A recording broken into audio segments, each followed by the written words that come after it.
Hi,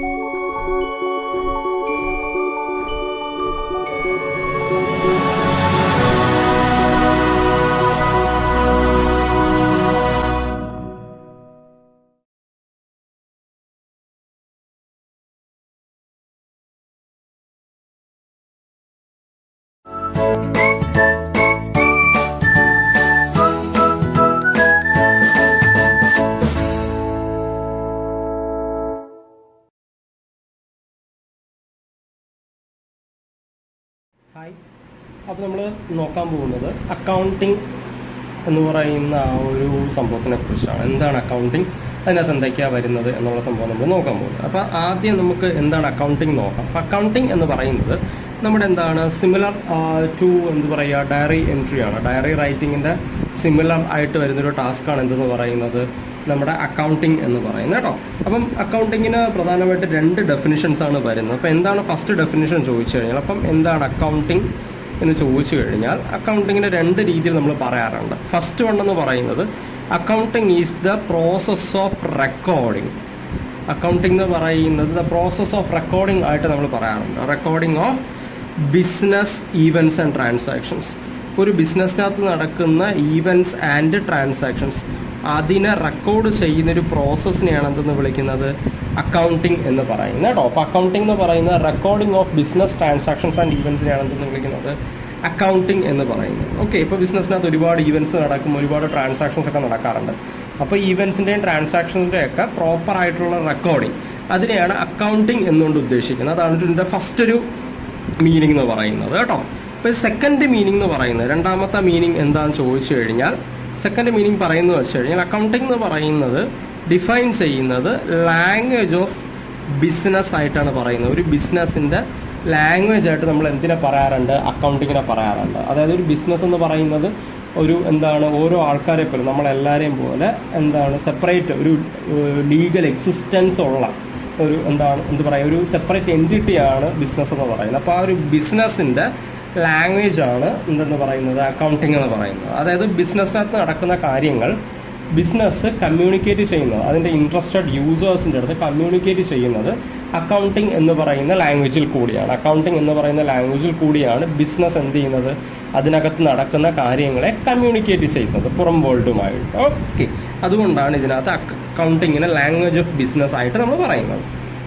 ഈ 2 meanings ആണ് ആദ്യം നമുക്ക് പറയാനുള്ളത്. ഒന്ന് വന്നിട്ട് recording of business events and transactions, another one language of business. Business communicates its day to day operations through the language of accounting to the interested parties. ഇപ്പോൾ interested പാർട്ടീസിന് business അതിനകത്ത് നടക്കുന്ന കാര്യങ്ങൾ കമ്മ്യൂണിക്കേറ്റ് ചെയ്യുന്നത് അക്കൗണ്ടിങ് എന്ന് പറയുന്ന ലാംഗ്വേജിൽ കൂടിയാണ് കേട്ടോ.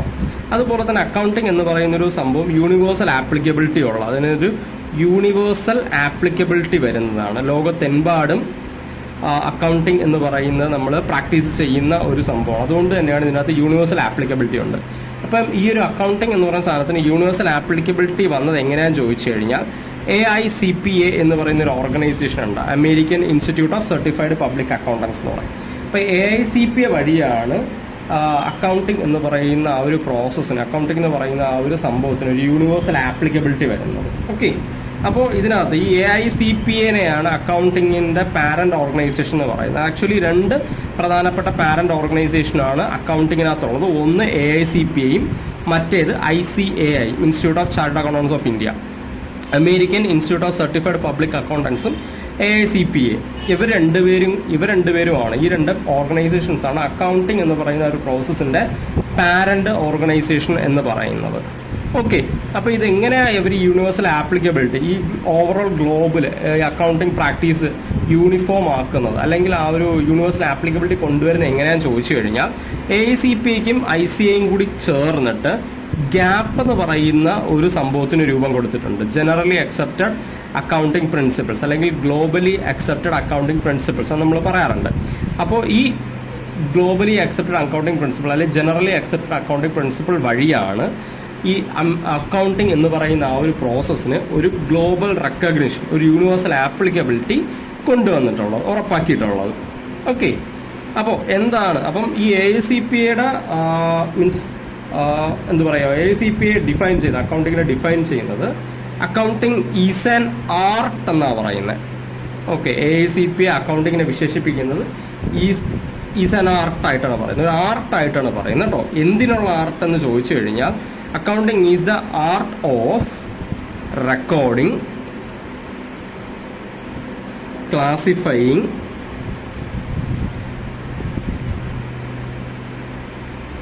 And summarising. ഓക്കെ, അതായത് റെക്കോർഡ് ചെയ്യാനും ക്ലാസിഫൈ ചെയ്യാനും സമ്മറൈസ് ചെയ്യാനുമുള്ള കലേനെയാണ് അക്കൗണ്ടിങ് എന്നാണ് ആര് പറയുന്നത്? AICPA പറയുന്നത്. ഓക്കെ, അപ്പോൾ AICPA അക്കൗണ്ടിങ്ങിനെ വിശേഷിപ്പിക്കുന്നത് അക്കൗണ്ടിങ് ഈസ് ദ ആർട്ട് എന്നാണ് പറയുന്നത്. അക്കൗണ്ടിങ് ഈസ് ആൻ ആർട്ട് എന്നാണ് പറയുന്നത്. ഒരു കലയാണ്, ഒരു ആർട്ടാണ് എന്നാണ് ആര് പറയുന്നത്? AICPA പറയുന്നത്. എന്തിനുള്ള കല, എന്തിനുള്ള ആർട്ട്? റെക്കോർഡ് ചെയ്യാനും ക്ലാസിഫൈ ചെയ്യാനും സമ്മറൈസ് ചെയ്യാനും. ഓക്കെ, ഇതെങ്ങനെ റെക്കോർഡ് ചെയ്യുന്നത്, എങ്ങനെ ക്ലാസിഫൈ ചെയ്യുന്നത്, എങ്ങനെ സമ്മറൈസ് ചെയ്യുന്നത് ചോദിച്ചു കഴിഞ്ഞാൽ ഇൻ എ സിഗ്നിഫിക്കൻറ്റ് മാനർ. ഒരു സിഗ്നിഫിക്കൻറ്റ് മാനറിലാണ് എന്ത് ചെയ്യുന്നത്? നമ്മുടെ അക്കൗണ്ടിങ് എന്ന് പറയുന്ന സാധനം, നമ്മുടെ എന്താണ് ഈ എന്ത് പറയുക, റെക്കോർഡിങ് ക്ലാസിഫൈങ് സമ്മറൈസിങ് ഒക്കെ ചെയ്യുന്നത് ഒരു സിഗ്നിഫിക്കൻറ്റ് മാനറിലാണ്. അതുകൊണ്ടാണ് ഇതിനെ എന്തെന്ന് വിളിക്കുന്നത്? കല എന്ന് പറയുന്നത്. അപ്പോൾ എന്തിനെയാണ് സിഗ്നിഫിക്കൻറ്റ് രീതിയിൽ, ഓക്കെ, ഇപ്പം എന്തിനെയാണ് സിഗ്നിഫിക്കൻറ്റ് രീതിയിൽ റെക്കോർഡ് ചെയ്യും ക്ലാസിഫൈയും സമ്മറൈസും ചെയ്യുന്നതെന്ന് ചോദിച്ചു കഴിഞ്ഞാൽ ഒരു ബിസിനസ്സിനകത്ത് നടക്കുന്ന events and transaction in terms of മണിയിൽ നമുക്ക് റെപ്രസെൻറ്റ് ചെയ്യാൻ പറ്റുന്ന എല്ലാ ഈവൻസിൻ്റെയും എല്ലാ ട്രാൻസാക്ഷൻസിൻ്റെയും സിഗ്നിഫിക്കൻറ്റ് മാനറിലുള്ള റെക്കോർഡിങ്ങും ക്ലാസിഫൈയും സമ്മറൈസിങ്ങും എന്തെന്ന് പറയുന്നത്? അക്കൗണ്ടിങ് എന്ന് പറയുന്നത് കേട്ടോ. അപ്പോൾ അക്കൗണ്ടിങ് എന്ന് പറയുന്നത് ഫസ്റ്റ് പോയിന്റ് ആയിട്ട് പറയുന്നത് ഇറ്റ് ഈസ് ആൻ ആർട്ട് എന്നാണ്. ആർട്ട് ഓഫ് വാട്ട് എന്ന് ചോദിച്ചാൽ art of recording classifying summarising. എങ്ങനെ? In a significant manner. എന്തിനെ എന്ന് ചോദിച്ചു കഴിഞ്ഞാൽ in terms of money, transactions and events,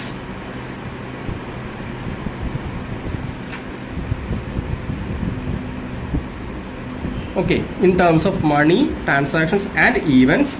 ഇതിനെല്ലാം എന്തുണ്ടാവണം? Which are at least of financial characters. എല്ലാത്തിനും ട്രാൻസാക്ഷൻസ് ഈവൻസിനും എല്ലാത്തിനും അറ്റ്ലീസ്റ്റ് ഫിനാൻഷ്യൽ ക്യാരക്ടേഴ്സ് ഉണ്ടാവണം. അങ്ങനെയുള്ള കാര്യങ്ങളെ റെക്കോർഡ് ചെയ്യാനും ക്ലാസിഫൈനും സമ്മറൈസ് ചെയ്യാനും ഉപയോഗിക്കുന്ന ഒരു കലയാണ് എന്തെന്ന് പറയുന്നത്? അക്കൗണ്ടിങ് എന്ന് പറയുന്നത് കേട്ടോ. അപ്പോൾ accounting is an art of recording classifying summarising in a significant manner and in terms of money, transaction, events which are, ഇതെല്ലാം എന്ത് ക്യാരക്ടറിസ്റ്റിക് വേണം? Which are at least of financial characters. എല്ലാത്തിനെയും ഫിനാൻഷ്യൽ ക്യാരക്ടറിസ്റ്റിക്സിൽ റെപ്രസെൻറ്റ് ചെയ്യാൻ പറ്റണം. ഓക്കെ, ഫിനാൻഷ്യൽ ക്യാരക്ടറിൽ റെപ്രസെൻറ്റ് ചെയ്യാൻ പറ്റുന്ന മണി, transactions and events. ഇതിനെ ഒരു സിഗ്നിഫിക്കൻറ്റ് രീതിയിൽ, സിഗ്നിഫിക്കൻറ്റ് മാനറിൽ റെക്കോർഡ് ചെയ്യും ക്ലാസിഫൈയും സമ്മറൈസും ചെയ്യുന്ന കലയെയാണ് എന്തെന്ന് വിളിക്കുന്നത്? അക്കൗണ്ടിങ് എന്ന് പറയുന്നത് കേട്ടോ. ഇത്രയും മാത്രമേ ഉള്ളൂ. തീർന്നോ എന്ന് ചോദിച്ചു കഴിഞ്ഞാൽ അല്ല, ചെറിയൊരു കാര്യം കൂടിയുണ്ട്. ഇതെല്ലാം ചെയ്യുന്നത്, റെക്കോർഡിങ് ക്ലാസിഫൈങ് സമ്മറൈസിങ് എല്ലാം ചെയ്യുന്നത് മറ്റൊരാൾക്ക് പറഞ്ഞു കൊടുക്കാൻ വേണ്ടിയാണ്. അപ്പം ഒരാൾക്ക് പറഞ്ഞു കൊടുക്കണം. അതായത് നമ്മുടെ എന്താണ്, അത് നമ്മുടെ ഇൻട്രസ്റ്റഡ് പാർട്ടീസ് ആവാം. അപ്പോൾ ഇൻട്രസ്റ്റഡ് പാർട്ടീസിന് കമ്മ്യൂണിക്കേറ്റ് ചെയ്ത് കൊടുക്കണം. അതാണ് അതിൻ്റെ അൾട്ടിമേറ്റ് എയിം എന്ന് പറയുന്നത്. അതാണ് ലാസ്റ്റ് സ്റ്റേറ്റ്മെന്റ് എന്ന് പറയുന്നത് കേട്ടോ. And interpreting the results thereof. Interpreting the results thereof. Okay, അപ്പോൾ ഇതാണ് നമ്മുടെ എന്തെന്ന് പറയുന്നത്? ഡെഫിനിഷൻ എന്ന് പറയുന്നത്. AICPA അക്കൗണ്ടിങ്ങിനെ ഡിഫൈൻ ചെയ്ത ഡെഫിനിഷനാണ്. Accounting is the art of recording, classifying, summarizing in a significant manner and in terms of money, transaction events which are at least of financial characters and interpreting the results thereof. Okay, ഈ ഒരു 5 point ആയിട്ട് പഠിച്ചു വെച്ച് കഴിഞ്ഞാൽ നിങ്ങൾക്ക് definition correct ആയിട്ട് എഴുതാൻ പറ്റും കേട്ടോ. അപ്പോൾ ഇതാണ്. അപ്പം ഈ ഒരു സംഭവം അപ്പോൾ നമ്മൾ പറഞ്ഞത് AICPA ആണ് അക്കൗണ്ടിങ്ങിന് എന്ത് കൊണ്ടുവന്നിട്ടുള്ളത്? AICPAയും ICAയും കൂടി ചേർന്നിട്ടാണ് യൂണിവേഴ്സൽ ആപ്ലിക്കബിലിറ്റി കൊണ്ടുവന്നിട്ടുള്ളത്. അത് ഗ്യാപ്പ് എന്ന് പറയുന്ന ഒരു ഓർഗനൈസേഷൻ വഴിയാണ്. ഓക്കെ, അപ്പോൾ ഈ ഗ്യാപ്പ് എന്താണ് ചെയ്യുന്നതെന്ന് ചോദിച്ചു കഴിഞ്ഞാൽ അതാണ് നമ്മൾ അടുത്ത് നോക്കാൻ പോകുന്നത്. ഗ്യാപ്പ് എന്ന് പറയുന്നത് നമ്മുടെ അക്കൗണ്ടിങ്ങിനകത്ത് വരുന്ന ഒരു പ്രധാനപ്പെട്ട സംഭവമാണ് ഗ്യാപ്പ് എന്ന് പറയുന്നത്. അപ്പോൾ എന്താണ് ഗ്യാപ്പ് ചെയ്യുന്നതെന്ന് ചോദിച്ചു കഴിഞ്ഞാൽ ഗ്യാപ്പ് എന്ന് പറയുന്നത് ജനറലി അക്സെപ്റ്റഡ് അക്കൗണ്ടിങ് പ്രിൻസിപ്പിൾസ് ആണ്.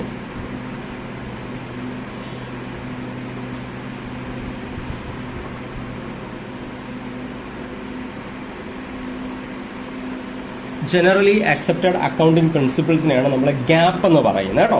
അപ്പോൾ ഇത് വന്നിട്ട് എന്താണെന്ന് ചോദിച്ചാൽ ഇതെന്ന് പറയുന്നത് ഒരു set of rules and regulations ആണ്. ഗ്യാപ്പ് എന്ന് പറയുന്നത് ഒരു എന്താണ് set of rules and regulations ആണ് കേട്ടോ. അപ്പം ഗ്യാപ്പ് എന്ന് പറയുന്നത് ജനറലി അക്സെപ്റ്റഡ് അക്കൗണ്ടിങ് പ്രിൻസിപ്പിൾ ആണ്. ഇതെന്ന് പറയുന്ന ഒരു set of rules and regulations ആണ് കേട്ടോ.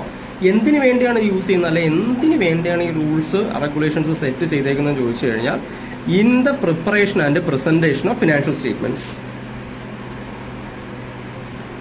In the preparation and presentation.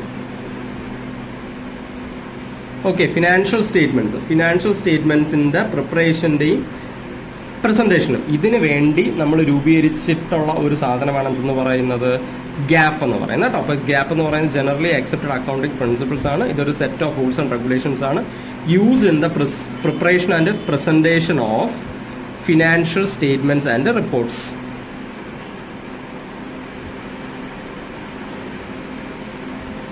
Financial statements prepare ചെയ്യാനും റിപ്പോർട്ട് ചെയ്യാനും വേണ്ടി യൂസ് ചെയ്തിട്ടുള്ള സെറ്റ് ഓഫ് റൂൾസ് ആൻഡ് റെഗുലേഷൻസിനെയാണ് എന്തെന്ന് വിളിക്കുന്നത്, ഗ്യാപ്പ് എന്ന് പറയുന്നത് കേട്ടോ. Okay, 3 points. അപ്പൊ ഇത് വന്നിട്ട് എന്തോന്നാണ്, ഗ്ലോബലി അക്സെപ്റ്റഡ് ആണ്, വേൾഡ് വൈഡ് അക്സെപ്റ്റഡ് ആയിട്ടുള്ള കുറച്ച് റൂൾസ് ആൻഡ് റെഗുലേഷൻസ് ആണ് കേട്ടോ. അപ്പോൾ വേൾഡ് വൈഡ് അക്സെപ്റ്റഡ് ആണിത്. World wide accepted and recognised ആണ്. ഓക്കെ, എല്ലാ രാജ്യങ്ങളും വേൾഡ് വൈഡ് ആയിട്ട് അക്സെപ്റ്റ് ചെയ്തിട്ടുള്ളതും റെക്കഗ്നൈസ് ചെയ്തിട്ടുള്ളതുമായിട്ടുള്ള റൂൾസ് റെഗുലേഷൻസ് ആണെന്ന് പറയുന്നത് ഗ്യാപ്പ് എന്ന് പറയുന്നത്. ഇത് ഉപയോഗിക്കുന്നത് അക്കൗണ്ടിങ് സ്റ്റേറ്റ്മെന്റ്സിന്റെയും റിപ്പോർട്ട്സിന്റെയും പ്രിപ്പറേഷനിലും പ്രസന്റേഷനിലുമാണ്. അപ്പോൾ നമ്മുടെ എന്താണ് ഗ്യാപ്പ്. അപ്പോൾ ഗ്യാപ്പിനകത്ത് എന്തൊക്കെയാണ് വരുന്നതെന്ന് ചോദിച്ചു കഴിഞ്ഞാൽ, ഗ്യാപ്പിനകത്ത് ഒരുപാട് റൂൾസ് ഉണ്ട്. ഇതിനകത്ത് ഒരുപാട് റൂൾസ് ഉണ്ട്, റെഗുലേഷൻസ് ഉണ്ട്, കോൺസെപ്റ്റ്സ് ഉണ്ട്, കൺവെൻഷൻസ് ഉണ്ട്, പിന്നെ അതുപോലെ തന്നെ അസംഷൻസ് ഉണ്ട്, സ്റ്റാൻഡേർഡ്സ് ഉണ്ട്. ഓക്കെ, ദെൻ പ്രിൻസിപ്പിൾസ് ഉണ്ട്. ഓക്കെ, അപ്പൊ ഇങ്ങനെ കുറെ സാധനങ്ങളാണ് ഇതിനകത്ത് വരുന്നത് കേട്ടോ. അപ്പൊ rules, regulations, concepts, conventions, assumptions, standards, principles, ഇങ്ങനെയുള്ള ഒരുപാട് സാധനങ്ങൾ, ഇങ്ങനെയുള്ള സാധനങ്ങളൊക്കെയാണ് ഇതിനകത്ത് വരുന്നത്, നമ്മുടെ ഇതിനകത്ത് വരുന്നത്. അതുപോലെ തന്നെ ഗൈഡ് ലൈൻസ് ഉണ്ട്,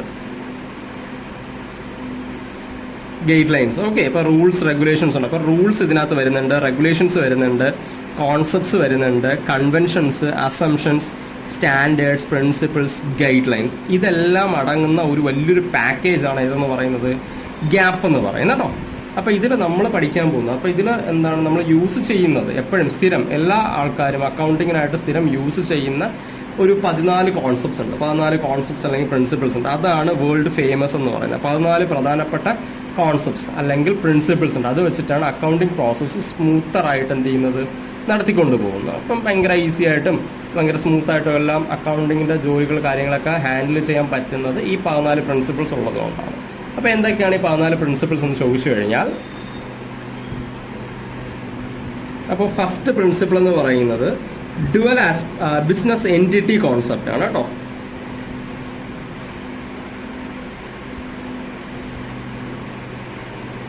first concept business entity concept ആണ്. അപ്പോൾ എന്താണ് ബിസിനസ് എൻറ്റിറ്റി കോൺസെപ്റ്റ് പറയുന്നത് വെച്ച് കഴിഞ്ഞാൽ, ബിസിനസ് എൻറ്റിറ്റി കോൺസെപ്റ്റ് പറയുന്നത് ബിസിനസ്സും ഓണറും രണ്ടും 2 വ്യക്തികളാണ് എന്നാണ് ആര് പറയുന്നത്, ബിസിനസ് എൻറ്റിറ്റി കോൺസെപ്റ്റ് പറയുന്നത്. അതായത് ബിസിനസ്സിന് ഓൺ ഐഡന്റിറ്റി ഉണ്ട് എന്ന് പറയുന്നതാണ്. Identity, business has its own identity and it is distinct from its owner എന്നാണ് ആര് പറയുന്നത്, ബിസിനസ് എൻറ്റിറ്റി കോൺസെപ്റ്റ് പറയുന്നത്. ഒരിക്കലും ബിസിനസ്സും ഓണറും ഒന്നല്ല. ബിസിനസ്സിന് സെപ്പറേറ്റ് എക്സിസ്റ്റൻസ് ഉണ്ട്, സെപ്പറേറ്റ് ഐഡന്റിറ്റി ഉണ്ട്. ബിസിനസ്സിനെയും ഓണറിനെയും രണ്ടും 2 വ്യക്തികളായിട്ട് കാണണം, രണ്ടിനെയും 2 എൻറ്റിറ്റി ആയിട്ട് 2 യൂണിറ്റ് ആയിട്ട് ട്രീറ്റ് ചെയ്യണം എന്ന് പറയുന്ന കോൺസെപ്റ്റാണ് ബിസിനസ് എൻറ്റിറ്റി കോൺസെപ്റ്റ് എന്ന് പറയുന്നത് കേട്ടോ. അപ്പോൾ ബിസിനസ്സിന് എന്താണ്, രണ്ടും രണ്ടാണ് എന്ന് പറയുന്ന കോൺസെപ്റ്റാണ്. ഒരിക്കലും ബിസിനസ്സും ഓണറും ഒന്നല്ല, രണ്ടും 2 എൻറ്റിറ്റീസ് ആണ്, 2 യൂണിറ്റ്സ് ആണ് എന്ന് പറയുന്ന കോൺസെപ്റ്റാണ് business entity concept. Okay, then അടുത്ത കോൺസെപ്റ്റ് പറയുന്നത് വെച്ച് കഴിഞ്ഞാൽ ഗോയിങ് കൺസേൺ കോൺസെപ്റ്റ് ആണ്. ഗോയിങ് കൺസേൺ കോൺസെപ്റ്റ് പറയുന്നത് വെച്ച് കഴിഞ്ഞാൽ ബിസിനസ്സിന് ലോങ് ലൈഫ് ഉണ്ട്, ഇൻഫിനിറ്റ് ലൈഫ് ഉണ്ട് എന്ന് പറയുന്ന കോൺസെപ്റ്റാണ് ഗോയിങ് കൺസേൺ കോൺസെപ്റ്റ്. ഒരിക്കലും ബിസിനസ് എന്ത് ചെയ്യത്തില്ല, മരിക്കുന്നില്ല, ബിസിനസ് കണ്ടിന്യൂ ചെയ്തുകൊണ്ടിരിക്കും. എപ്പോഴും ഒരു കമ്പനീനെയാണ് നമ്മളിവിടെ ഡിഫൈൻ ചെയ്യുന്നത്. അപ്പോൾ നിങ്ങൾക്ക് ചുറ്റുമുള്ള കമ്പനീസ് നിങ്ങൾ നോക്കിക്കഴിഞ്ഞാൽ അറിയാൻ പറ്റും, കമ്പനീസ് ഒരിക്കലും എന്ത് ചെയ്യത്തില്ല, വൈൻഡപ്പ് ചെയ്യത്തില്ല, അല്ലെങ്കിൽ എന്താണ് മരിക്കുന്നില്ല. കമ്പനീസ് തലമുറകളായിട്ട് ഇങ്ങനെ എന്ത് ചെയ്തുകൊണ്ടിരിക്കും, പാസ്സായി പൊക്കോണ്ടിരിക്കും. ഓക്കെ, ഇപ്പോൾ ഫോർ എക്സാമ്പിൾ ടാറ്റ, റിലയൻസ് ഇവരൊക്കെ എടുത്തു കഴിഞ്ഞാൽ ഓക്കെ, അതിന്റെ കമ്പനി എന്തെന്ന് പറയുന്നത് എക്സിസ്റ്റന്റ് മീൻസ് ആൾക്കാർ മാറിയാലും ആ കമ്പനി സ്റ്റിൽ ഗോയിങ് ആയിരിക്കും. ഓക്കെ, അങ്ങനെ അത് പറയുന്ന ഒരു കോൺസെപ്റ്റാണ് ഗോയിങ് കൺസേൺ കോൺസെപ്റ്റ്. അതായത് ബിസിനസ്സിന് ഇൻഡെഫിനിറ്റ് ലൈഫ് ഉണ്ട്, ഒരു ഇൻഫിനിറ്റ് ലൈഫ് ഉണ്ട് എന്ന് പറയുന്നതാണ് ഗോയിങ് കൺസേൺ കോൺസെപ്റ്റ് എന്ന് പറയുന്നത് കേട്ടോ. ദെൻ പിന്നെ പറയുന്ന കോൺസെപ്റ്റാണ് മണി മെഷർമെന്റ്.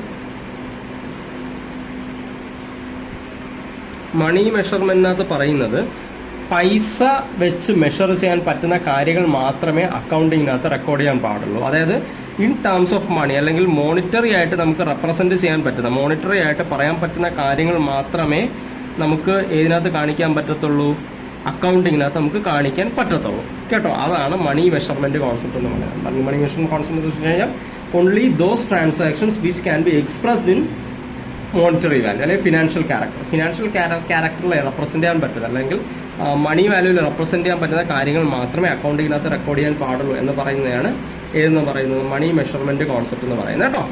ദെൻ അടുത്ത പറയുന്നത് കോസ്റ്റ് കോൺസെപ്റ്റ് ആണ്. എന്താണ് കോസ്റ്റ് കോൺസെപ്റ്റ് എന്ന് വെച്ച് കഴിഞ്ഞാൽ, അതായത് നിങ്ങൾ ബിസിനസ്സിനകത്ത് എന്ത് സാധനം വാങ്ങിച്ചാലും ഹിസ്റ്റോറിക്കൽ കോസ്റ്റിൽ മാത്രമേ റെക്കോർഡ് ചെയ്യാൻ പാടുള്ളൂ എന്ന് പറയുന്ന ഒരു കോൺസെപ്റ്റാണ് കോസ്റ്റ് കോൺസെപ്റ്റ് എന്ന് പറയുന്നത് കേട്ടോ. അതായത് എന്ത് സാധനം ബിസിനസ്സിൽ വാങ്ങിച്ചാലും റെക്കോർഡ് മീൻസ് വാങ്ങിച്ച വില അക്യൂർഡ് പ്രൈസിൽ മാത്രമേ കാണിക്കാൻ പാടുള്ളൂ. ഓക്കെ, അങ്ങനെ പറയുന്നൊരു കോൺസെപ്റ്റാണ് ഹിസ്റ്റോറിക്കൽ കോസ്റ്റ് അല്ലെങ്കിൽ കോസ്റ്റ് കോൺസെപ്റ്റ് നമ്മൾ പറയാറുണ്ട്. വാങ്ങിച്ച വിലയിൽ റെക്കോർഡ് ചെയ്യാൻ പാടുള്ളൂ. കാരണം വാങ്ങിച്ച വിലയിൽ റെക്കോർഡ് ചെയ്താൽ മാത്രമേ നമുക്ക് ട്രൂ പ്രോഫിറ്റ് അറിയാൻ പറ്റത്തുള്ളൂ, ശരിക്കുള്ള വില എത്ര എന്നുള്ള കാര്യം അറിയാൻ പറ്റത്തുള്ളൂ.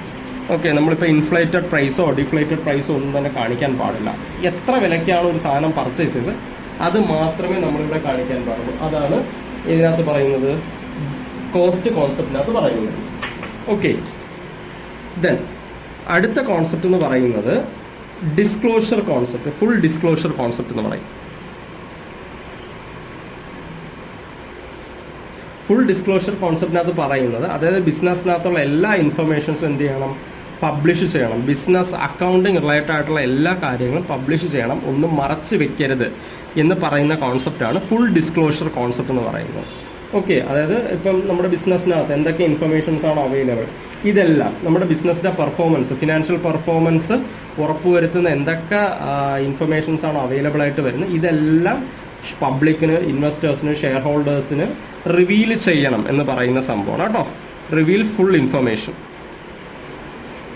എങ്കിൽ മാത്രമേ നമുക്ക് എന്ത് കിട്ടത്തുള്ളൂ, ഷെയർ കാര്യങ്ങളൊക്കെ ഇഷ്യൂ ചെയ്യാൻ പറ്റത്തുള്ളൂ, പുതിയ ഇൻവെസ്റ്റേഴ്സ് കാര്യങ്ങളൊക്കെ നമ്മുടെ ബിസിനസ്സിൽ വരത്തുള്ളൂ. അപ്പം അത് പറയുന്ന കോൺസെപ്റ്റാണ് ഏത് കോൺസെപ്റ്റ് എന്ന് പറയുന്നത്, ഫുൾ ഡിസ്ക്ലോഷർ കോൺസെപ്റ്റ് എന്ന് പറയുന്നത് കേട്ടോ. ദെൻ പിന്നെ പറയുന്ന കോൺസെപ്റ്റാണ് അക്കൗണ്ടിങ് പീരീഡ് കോൺസെപ്റ്റ്.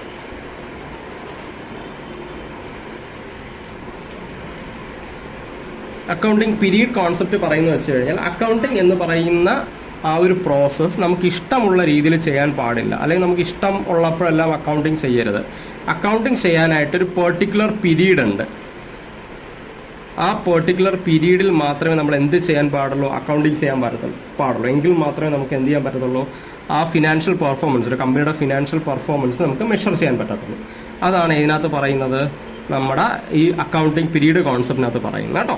അപ്പോൾ അക്കൗണ്ടിങ് പീരീഡ് കോൺസെപ്റ്റിനകത്ത് പറയുന്നത് വെച്ച് കഴിഞ്ഞാൽ ഇപ്പോൾ ഫോർ എക്സാമ്പിൾ പറയുകയാണെങ്കിൽ ഇപ്പോൾ എന്താണ്, നമ്മളിപ്പം ഇപ്പോൾ ജിമ്മിൽ പോകുന്നു. ഇപ്പോൾ ജിമ്മിൽ ഒരു ദിവസം പോയിട്ട് വൈകിട്ട് വന്നിട്ട് കണ്ണാടിയുടെ മുന്നിൽ നമുക്ക് മസിലൊക്കെ വെച്ചോ എന്നുള്ള കാര്യങ്ങളൊക്കെ നോക്കിക്കഴിഞ്ഞാൽ നമുക്ക് അറിയാൻ പറ്റത്തില്ല, ചേഞ്ച് എത്രത്തോളം ഉണ്ടോ നമുക്ക് അറിയാൻ പറ്റത്തില്ല. പക്ഷെ നമ്മളൊരു പീരീഡ് എടുത്തിട്ട് നോക്കുകയാണെങ്കിൽ ഇപ്പോൾ 2 മാസം അല്ലെങ്കിൽ ഒരു 3 മാസം നമ്മൾ കണ്ടിന്യൂസ് ജിമ്മിലൊക്കെ പോയി വർക്കൗട്ടൊക്കെ ചെയ്തതിന് ശേഷം നമ്മുടെ ബോഡിയിൽ ഉണ്ടാകുന്ന ട്രാൻസ്ഫോർമേഷൻ നോക്കിക്കഴിഞ്ഞാൽ നമുക്ക് ഈസിലി എന്ത് ചെയ്യാൻ പറ്റും, അറിയാൻ പറ്റും. ഈ 3 മാസം എടുക്കണമെന്നില്ല, അപ്പോൾ 1 മാസമൊക്കെ എടുത്തിട്ട് നമുക്ക് നോക്കിക്കഴിഞ്ഞാൽ അറിയാൻ പറ്റും.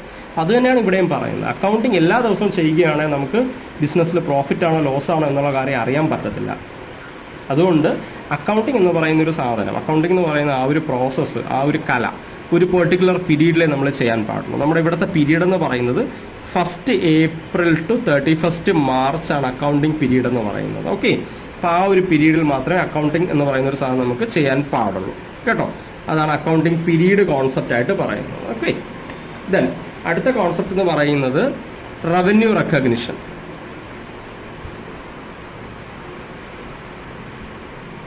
അപ്പോൾ റവന്യൂ റെക്കഗ്നിഷൻ കോൺസെപ്റ്റിനകത്ത് പറയുന്നത് വെച്ച് കഴിഞ്ഞാൽ revenue must be recognised at the earliest എന്നാണ് പറയുന്നത്. അപ്പോൾ റവന്യൂവിനെ എന്ത് ചെയ്യണം, റെക്കഗ്നൈസ് ചെയ്യണം എന്ന് പറയുന്നതാണ് കേട്ടോ റവന്യൂ റെക്കഗ്നിഷൻ കോൺസെപ്റ്റ് പറയുന്നത്. ഓക്കെ, അതേ ഒരു പെർട്ടിക്കുലർ അക്കൗണ്ടിങ് പീരീഡിൽ നമുക്ക് എന്തൊക്കെ ഇൻകംസ് ആണ്, എന്തൊക്കെ എക്സ്പെൻസ് ആണ് നമുക്ക് ഉണ്ടാകുന്നത് എന്നുള്ള കാര്യം, അതിൽ പ്രധാനമായിട്ട് എന്തൊക്കെ ഇൻകംസ് ആണ് നമുക്ക് വരുന്നത് എന്നുള്ള കാര്യം എന്ത് ചെയ്യണം, റെക്കഗ്നൈസ് ചെയ്യണം. ഓക്കെ, ഇപ്പോൾ 1 രൂപയാണെങ്കിൽ പോലും കിട്ടാനുണ്ടെങ്കിൽ കിട്ടാനുണ്ട് എന്ന് തന്നെ റെക്കോർഡ് ചെയ്യണം. കിട്ടിയെങ്കിൽ പൂർണ്ണമായിട്ടും കിട്ടി എന്ന് തന്നെ റെക്കോർഡ് ചെയ്യണം. അതാണ് റവന്യൂ റെക്കഗ്നിഷൻ കോൺസെപ്റ്റ് പറയുന്നത്. അതായത് ഫുൾ ഡിസ്ക്ലോഷർ കോൺസെപ്റ്റിന്റെ കൂടെ വരുന്ന അതേപോലെ വരുന്നൊരു സംഭവമാണ്. അതിനെ ഫെസിലിറ്റേറ്റ് ചെയ്യുന്ന ഒരു കോൺസെപ്റ്റാണ് റവന്യൂ റെക്കഗ്നിഷൻ കോൺസെപ്റ്റ് ആയിട്ട് നമ്മൾ പറയുന്നത് കേട്ടോ. ദെൻ അടുത്ത കോൺസെപ്റ്റ് പറയുന്നതെന്ന് വെച്ച് കഴിഞ്ഞാൽ മാച്ചിങ് കോൺസെപ്റ്റ്.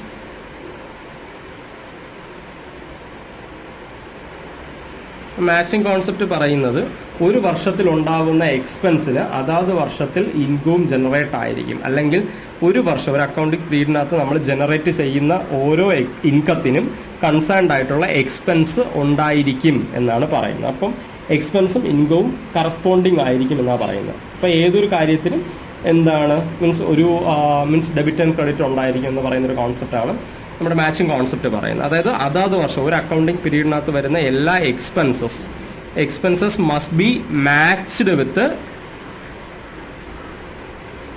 Corresponding incomes. ആ ഒരു വർഷം ഉണ്ടാകുന്ന എല്ലാ എക്സ്പെൻസസും കറസ്പോണ്ടിങ് ഇൻകം ആയിട്ട് എന്ത് ചെയ്യണം, മാച്ച് ചെയ്യിപ്പിക്കണം എന്ന് പറയുന്ന കോൺസെപ്റ്റാണ് മാച്ചിങ് കോൺസെപ്റ്റ്. പിന്നെ പറയുന്നത് ഡുവൽ ആസ്പെക്ട് എന്ന് വെച്ച് കഴിഞ്ഞാൽ അക്കൗണ്ടിങ്ങിനകത്ത് 2 ഫോൾഡ് എഫക്റ്റ് ആണ് വരുന്നത്. നമ്മുടെ അക്കൗണ്ടിങ്ങിന്റെ ഏത് ഒരു ട്രാൻസാക്ഷൻ എടുത്താലും ഏതൊരു ഈവൻ്റ് എടുത്താലും നമുക്ക് എന്ത് വരും, 2 ഫോൾഡ് എഫക്റ്റ് ആണ് വരുന്നത്. ഒരു ഇൻകമിങ് എലമെൻറ്റും ഉണ്ടാവും, ഒരു ഔട്ട് ഗോയിങ് എലമെൻറ്റും ഉണ്ടാവും. ഒരു ഇൻകമിങ് ഒരു ഔട്ട് ഗോയിങ് എന്തായാലും ഉണ്ടായിരിക്കും. ഓക്കെ, നമ്മളിപ്പോൾ കടയിൽ പോയി സാധനം മേടിക്കുന്നു, കാശ് കൊടുക്കുന്നു, സാധനം പർച്ചേസ് ചെയ്യുന്നു. അപ്പോൾ നമ്മുടെ കയ്യിൽ നിന്ന് കാശ് പോയി, അതേ വിലയ്ക്കുള്ള സാധനം വരികയും ചെയ്തു. അത് തന്നെയാണ് എപ്പോഴും നടക്കുന്നത്, ഒരു യൂണിവേഴ്സൽ ട്രൂത്താണ്. ഓക്കെ, അങ്ങനെയുള്ള കാര്യങ്ങൾ മാത്രമേ നമ്മൾ റെക്കോർഡ് ചെയ്യത്തുള്ളൂ. അതാണ് ഇവിടെ ഡുവൽ ആസ്പെക്റ്റ് ആയിട്ട് പറയുന്നത്. ഇവിടുത്തെ ഡുവൽ ആസ്പെക്ട് എന്ന് പറയുന്നത് ഡെബിറ്റും ക്രെഡിറ്റും ആണ്. ഏതൊരു ട്രാൻസാക്ഷനും ഒരു ഡെബിറ്റും ക്രെഡിറ്റും ഉണ്ടാവും, ഡെബിറ്റ് എലമെൻറ്റും ക്രെഡിറ്റ് എലമെൻറ്റും ഉണ്ടാവും. അതാണ് ഇതിനകത്ത് പറയുന്നത്. അടുത്തത് മെറ്റീരിയലിറ്റി കോൺസെപ്റ്റിനകത്ത് പറയുന്നത് നമ്മൾ ബിസിനസ്സിനകത്ത് എന്തൊരു കാര്യം ചെയ്താലും വിത്ത് പ്രൂഫ് മാത്രമേ ചെയ്യാൻ പാടുള്ളൂ. ഒരു പ്രൂഫ് അവിടെ ഉണ്ടാവണം. കാരണം അത് ഓഡിറ്റിനും അതുപോലെ തന്നെ അങ്ങനെയുള്ള കാര്യങ്ങൾക്കൊക്കെ നമ്മളെ ഫെസിലിറ്റേറ്റ് ചെയ്യും. നമ്മൾ ബിസിനസ്സിനകത്ത് നമ്മുടെ കയ്യിൽ നിന്ന് പൈസ പോയി അല്ലെങ്കിൽ പൈസ വന്നു എന്നതിൻ്റെ തെളിവാണ് പ്രൂഫ് എന്ന് പറയുന്നത്. അപ്പം ബില്ല്, വൗച്ചേഴ്സ് എന്നൊക്കെ പറയുന്നത്. അപ്പോൾ ബില്ല്, വൗച്ചർ കാര്യങ്ങളൊക്കെ നമ്മൾ കീപ്പ് ചെയ്യണം എന്ന് പറയുന്ന കോൺസെപ്റ്റാണ് മെറ്റീരിയലിറ്റി കോൺസെപ്റ്റ് എന്ന് പറയുന്നത് കേട്ടോ. അപ്പോൾ ഇത് ഭയങ്കര അത്യാവശ്യമായിട്ട് വരുന്നൊരു പ്രിൻസിപ്പിളാണ്. ഇത് ഫോളോ ചെയ്തേ പറ്റത്തുള്ളൂ. കാരണം നമ്മുടെ കമ്പനിയുടെ ഒരു ഫെയർ ആയിട്ടുള്ള പ്രോപ്പർ ആയിട്ടുള്ള ഓഡിറ്റ് കാര്യങ്ങളൊക്കെ ചെയ്യാൻ വേണ്ടി നമുക്ക് എന്ത് വേണം, നമ്മുടെ പ്രൂഫ് കാര്യങ്ങളൊക്കെ നമുക്ക് കിട്ടിയാൽ മാത്രമേ നമുക്ക് ഇതിനകത്ത് ചെയ്യാൻ പറ്റത്തുള്ളൂ കേട്ടോ. പിന്നെ പറയുന്ന കോൺസെപ്റ്റാണ് കൺസിസ്റ്റൻസി കോൺസെപ്റ്റ് പറയുന്നത് വെച്ച് കഴിഞ്ഞാൽ നമ്മളിപ്പോൾ അക്കൗണ്ടിങ്ങിനകത്ത് ഒരുപാട് മെത്തേഡ്സും ഒരുപാട് പ്രിൻസിപ്പിൾസ് കാര്യങ്ങളൊക്കെ വരും. അപ്പോൾ ഇതെല്ലാം നമ്മൾ എന്ത് ചെയ്യണം, പ്രോപ്പറായിട്ട് ഫോളോ ചെയ്യണം. നമ്മളിപ്പോൾ ഏതെങ്കിലും ഒരു മെത്തേഡ് അഡോപ്റ്റ് ചെയ്യുകയാണെങ്കിൽ ഒരു കണ്ടിന്യൂസ് ഒരു 3 to 4 years എങ്കിലും അത് തന്നെ നമ്മൾ എന്ത് ചെയ്യണം, കൊണ്ടുപോകണം. എങ്കിൽ മാത്രമേ നമുക്ക് ചേഞ്ച് അറിയാൻ പറ്റും. നമ്മൾ ഫ്രീക്വൻ്റ് ആയിട്ട് എന്ത് ചെയ്യാൻ പാടില്ല, ഓരോ മെത്തേഡ്സും അതുപോലെ തന്നെ പ്രിൻസിപ്പിൾസ് കാര്യങ്ങളൊക്കെ മാറ്റിക്കൊണ്ടിരിക്കാൻ പാടില്ല. കാരണം ഒരു ഓവറോൾ പീരീഡിലേ നമുക്ക് അറിയാൻ പറ്റും, ചേഞ്ച് കാര്യങ്ങളൊക്കെ അറിയാൻ പറ്റത്തുള്ളൂ. അപ്പോൾ അതിന് വേണ്ടിയാണ് ഇതിനകത്ത് പറയുന്നത്. ഓക്കെ, അക്കൗണ്ടിങ് പീരീഡ് കോൺസെപ്റ്റിൻ്റെ സപ്പോർട്ടിംഗ് ആയിട്ട് വരുന്നൊരു കോൺസെപ്റ്റ് തന്നെയാണ് ഇതെന്ന് പറയുന്നത് കേട്ടോ. അപ്പോൾ ഇതാണ് ഇതിനകത്ത് വരുന്ന സംഭവം എന്ന് പറയുന്നത്. അപ്പോൾ നമ്മുടെ കൺസിസ്റ്റൻസിക്കകത്ത് പറയുന്നത് കൺസിസ്റ്റൻ്റ് ആയിരിക്കണം. ബിസിനസ്സിനകത്ത് എന്ത് ചെയ്താലും കൺസിസ്റ്റൻ്റ് ആയിട്ട് ചെയ്യണം എന്ന് പറയുന്ന കോൺസെപ്റ്റാണ് നമ്മുടെ എന്തെന്ന് പറയുന്നത്, കൺസിസ്റ്റൻസി കോൺസെപ്റ്റ് എന്ന് പറയുന്നത്. ഓക്കെ, അപ്പോൾ അടുത്ത കോൺസെപ്റ്റ് എന്ന് പറയുന്നത്, അപ്പോൾ കൺസിസ്റ്റൻസി കഴിഞ്ഞു. അടുത്ത കോൺസെപ്റ്റ് എന്ന് പറഞ്ഞാൽ ഒബ്ജക്റ്റിവിറ്റി.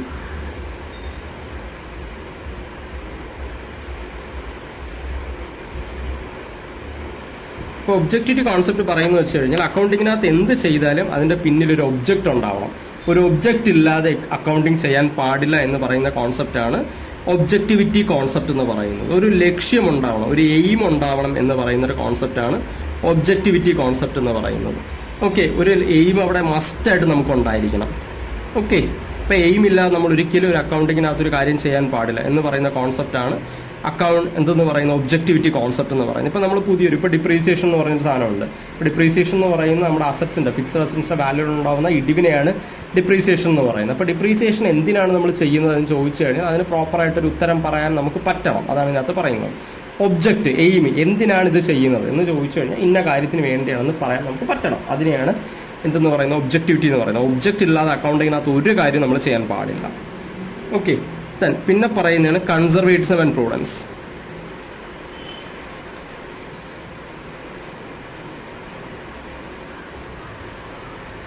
ഓക്കെ, ഇത് രണ്ടും ഒരുമിച്ചാണ് നമ്മൾ എപ്പോഴും പറയുന്നത്. അപ്പം എന്താണ് കൺസർവേറ്റിസം കോൺസെപ്റ്റും പ്രൂഡൻസ് കോൺസെപ്റ്റും ഇത് രണ്ടും ഒരുമിച്ചാണ് നമ്മൾ എപ്പോഴും പറയുന്നത്. അപ്പം ഇതിനകത്ത് പറയുന്നത് വെച്ച് കഴിഞ്ഞാൽ കൺസർവേറ്റിസം കോൺസെപ്റ്റ് പറയുന്നത് വെച്ച് കഴിഞ്ഞാൽ അതായത് നമുക്ക് ബിസിനസ്സിനകത്ത് എന്തെങ്കിലും ഒരു എക്സ്പെൻസോ അല്ലെങ്കിൽ ഒരു കണ്ടീജൻ്റ് ആയിട്ട് എന്തെങ്കിലും ഒരു സാധനം വന്നു കഴിഞ്ഞാൽ അതിനെ എന്ത് ചെയ്യണം, മറികടന്നതിന് ശേഷം മാത്രമേ നമ്മൾ അടുത്ത പരിപാടി നമ്മൾ ചെയ്യാൻ പാടുള്ളൂ എന്ന് പറയുന്നത്. അതായത് ബിസിനസ്സിൽ എന്തെങ്കിലും ഒരു നമുക്ക് ബിസിനസ്സാണ്, നമുക്ക് റിസ്ക് ഭയങ്കരമായിട്ട് കൂടുതലുള്ള ഒരു കോൺസെപ്റ്റാണ് ബിസിനസ് എന്ന് പറയുന്നത്. അപ്പോൾ ബിസിനസ്സിൽ എന്തെങ്കിലും റിസ്ക് അല്ലെങ്കിൽ എന്തെങ്കിലും കണ്ടീജൻസി വന്നു കഴിഞ്ഞാൽ അതിനെ സോൾവ് ചെയ്യാനുള്ള കാര്യങ്ങളെല്ലാം നമ്മൾ എടുത്തതിന് ശേഷം മാത്രമേ അടുത്ത ടാസ്കിലോട്ട് അടുത്ത ജോലിയിലോട്ട് നമ്മൾ കടക്കാവൂ എന്ന് പറയുന്ന കോൺസെപ്റ്റാണ് കൺസർവേറ്റിസം ആൻഡ് പ്രൂഡൻസ് എന്ന് പറയുന്നത്.